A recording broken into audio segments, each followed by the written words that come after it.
The first thing you noticed about Hyun Jay was that he moved like weather. Not like a person moving through a space, but like a phenomenon occupying it, all compressed energy and deliberate displacement. The kind of physical presence that made rooms recalculate. He was tall in the specific way that suggested he had grown upward, because growing outward would have required more food than circumstances allowed. Broad through the shoulders, with the particular density of someone whose muscle had been built by necessity rather than vanity. His face was sharp-boned and angular, handsome in the aggressive, geometric way of people who have never had the luxury of being soft. There was a scar that ran from the left corner of his mouth toward his ear, not long, maybe 3 centimeters, but positioned in a way that made every expression he wore look slightly more dangerous than he perhaps intended. He was wearing tactical gear, dark, layered, practical, and carrying more weapons than Lee Jun had ever seen on a person outside of a movie. A rifle slung across his back, a handgun holstered at his thigh, knives, plural, at various points that Lee Jun's brain cataloged with the helpless thoroughness of someone who had just realized that weaponry was now relevant information. Behind him, 2 other people entered the car, younger, also armed, clearly subordinates of some kind. They took positions at either side of the door without being told to. Hyun Jay walked the length of the car at a pace that was neither rushed nor casual, just efficient, scanning faces with the systematic attention of a man reading a document he had been handed against his will. He stopped at every few rows, exchanged low words, moved on. Lee Jun watched him the way you watch something potentially dangerous, with your peripheral vision while appearing to look somewhere else entirely. He was almost past when he stopped at Lee Jun's row. He looked down, and Lee Jun, to his own significant irritation, looked up, and for approximately 3 seconds, they simply regarded each other with the mutual suspicion of people who have not yet decided what the other one is going to cost them. Hyun Jay's eyes dropped to the stomach, back to the face. The evaluation was clinical and rapid, a soldier doing a threat assessment on what was clearly a non-combatant, recategorizing accordingly. "You're the Omega from Car 6, he said. It wasn't a question. His voice was lower than expected, textured, the kind of voice that didn't need volume to carry. "Car 6, Lee Jun repeated carefully, fishing for information. "Right. What are you doing in Car 4? The original owner's memory provided, helpfully if vaguely.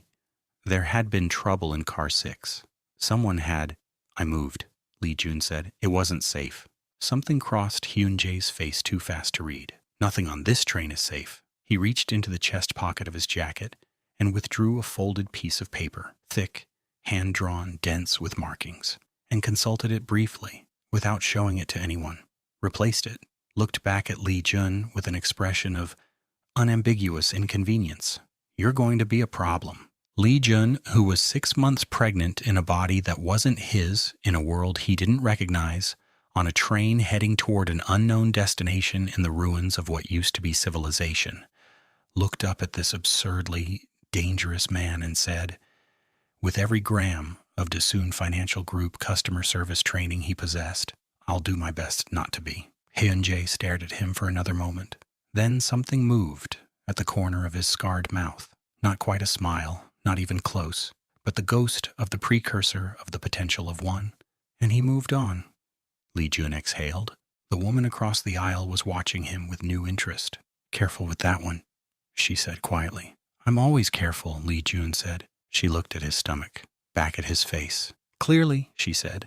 Over the next 2 hours, Lee Jun learned the geography of the train the way he had always learned things he hadn't wanted to, through aggressive observation and strategic eavesdropping. 7 cars, approximately 280 people total. Each car had organized itself differently, the way human groups always did when authority structures collapsed and reformed from the raw material of desperation and personality. Car 1 was the engine car, sealed, access restricted, controlled by a man named Park Do-yoon, who had been a train engineer before the world ended, and was now, by virtue of being the only person who understood the machine they all depended on, something close to a king. He controlled the speed. He controlled the stops. He controlled, by extension, whether any of them arrived, anywhere at all. Car 2 was medical, mostly organized, mostly cooperative, run by a doctor named Hyun Jay, who had the haunted eyes of someone performing surgery, with increasingly inadequate tools and increasingly adequate motivation. This was, Lee Jun determined immediately, the most important car on the train, and also the one he needed to visit before his situation became a medical emergency. Cars 3, 4, and 5 were general population, the largest group, the least organized, governed by a rotating and contested coalition of the loudest and most physically imposing. Car 4, where Lee Jun currently sat, was the de facto neutral ground between the various factions, which explained why the air in it felt like a held breath. Car 6 was where things became complicated. Car 6 had its own leader, a man named Charyu, who had been, by all accounts, something between a crime boss and a businessman before the collapse, and had discovered in the ruins that the skill sets were largely transferable. He had approximately 30 people loyal to him and a supply of resources that he rationed with the precise control of someone who understood leverage. Car 6 was where Lee Jun's original body had been. Car 6 was where, according to the whispered accounts Lee Jun assembled from fragments of conversation, an Omega-carrying and unmated child had become a point of interest in a way that had made relocation urgently advisable. Car 7 was Hyun Jay's. This was the most informative discovery, and Lee Jun arrived at it sideways.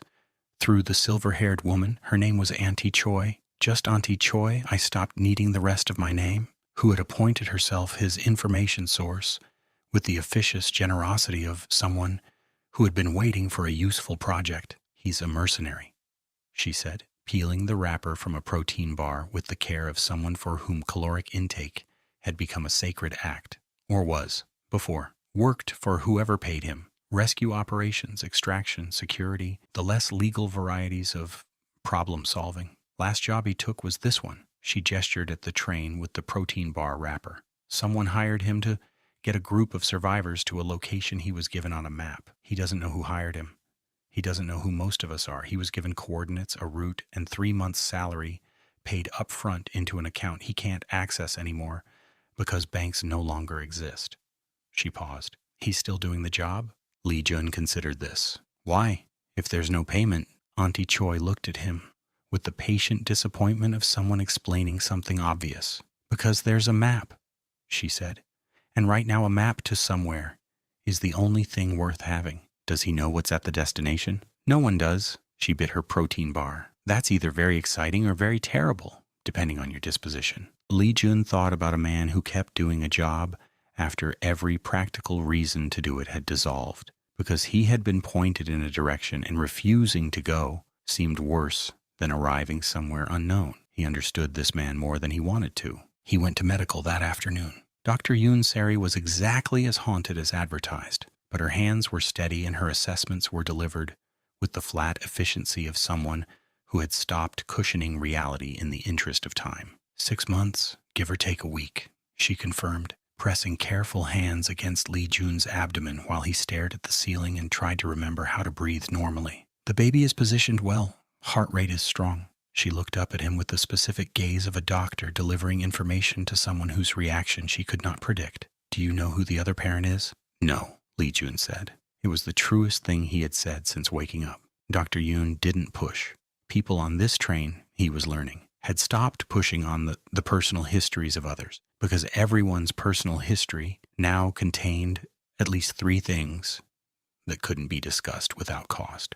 Your nutrient levels are low. I'm going to give you supplements, but I need you to understand that I have limited supply and the dosage I'm giving you is already a compromise. She handed him a small packet of pills with the solemn weight of someone passing over something precious.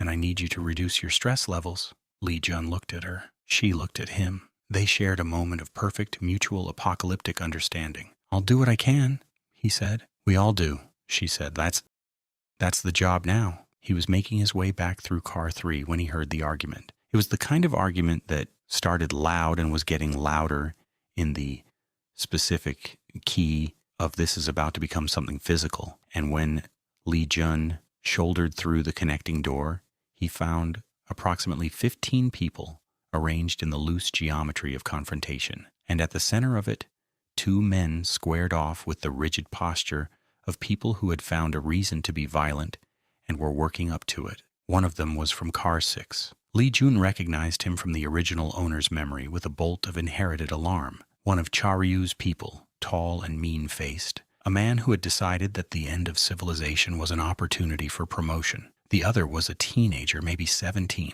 clutching a backpack to his chest with the white-knuckled grip of someone whose last important thing was in that bag. The issue assembled from the shouted fragments Lee Jun could catch was about water. The boy apparently had 2 extra bottles. Charyu's man wanted them. Property rights in the apocalypse were being actively renegotiated, and the teenager was losing the debate. Everyone else in the car was watching in the carefully arranged posture of people who had decided that involvement was more dangerous than witnessing. Lee Jun had been a salary man for 6 years. He was intimately familiar with watching injustice happen in real time while calculating the personal cost of intervention. He was very good at it. He had a system. He walked directly into the middle of the confrontation.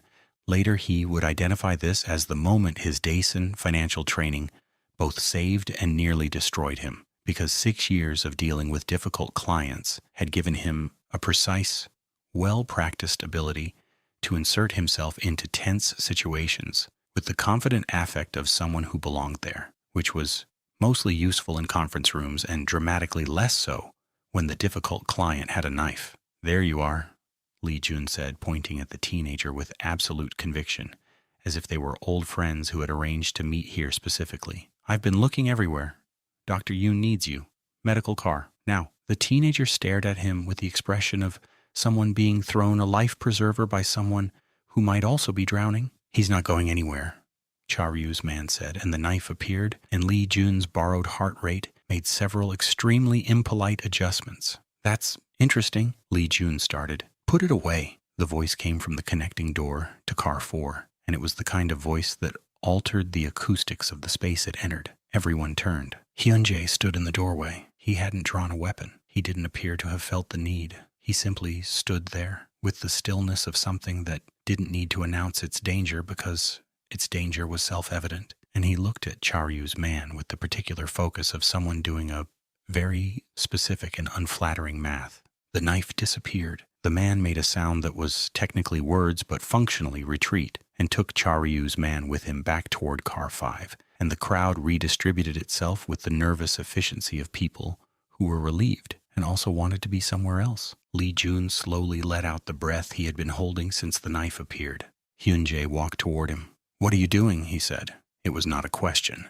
It was the verbal equivalent of someone finding an open window in a room that should have been locked. "Helping," Lee Jun said. "You are pregnant," Hyun Jay said. "In an active conflict zone, inserting yourself into knife situations." "He was a teenager with water," Lee Jun said. Someone trained for it," Hyun Jay said, and his voice had the controlled heat of someone keeping his actual reaction behind glass. "Not someone who would have gotten stabbed and then required medical resources we cannot afford to spend." Lee Jun, who was fully aware that this was a fair point delivered in a genuinely maddening way, drew himself up to the full height of the body he was currently inhabiting, which was not particularly impressive, but which he inhabited with conviction. "Thank you," he said, "for the intervention. I appreciate it." Hyun Jay stared at him. "Go back to Car 4, he said, "and I was going to medical." "I will have someone escort you to medical." "I don't need an escort." "You literally just needed an escort." This was also fair. Lee Jun chose not to acknowledge it. "I'm Lee Jun," he said instead. It was the first time he'd said his own name in this body, and it felt strange and necessary, like planting a flag in territory he wasn't sure he was entitled to claim. Hyun Jay looked at him for a long moment with an expression that was doing several things simultaneously and showing none of them fully. "I know who you are," he said. He didn't offer his own name, which Lee Jun already had, and turned to go. "The map," Lee Jun said. Hyun Jay stopped. "Where are we actually going?" Lee Jun asked. The pause before he answered was long enough to contain several decisions. "Somewhere better than here," Hyun Jay said. "That's all I know." He left. The teenager materialized at Lee Jun's elbow, still clutching his backpack, visibly shaken, approximately 17, with the round face and terrified eyes of someone who was too young to have learned how to perform calmness and was not performing it. "Thank you," the boy whispered. Keep your water hidden better, Lee Jun said. Then, because he had apparently abandoned his entire previous approach to self-preservation.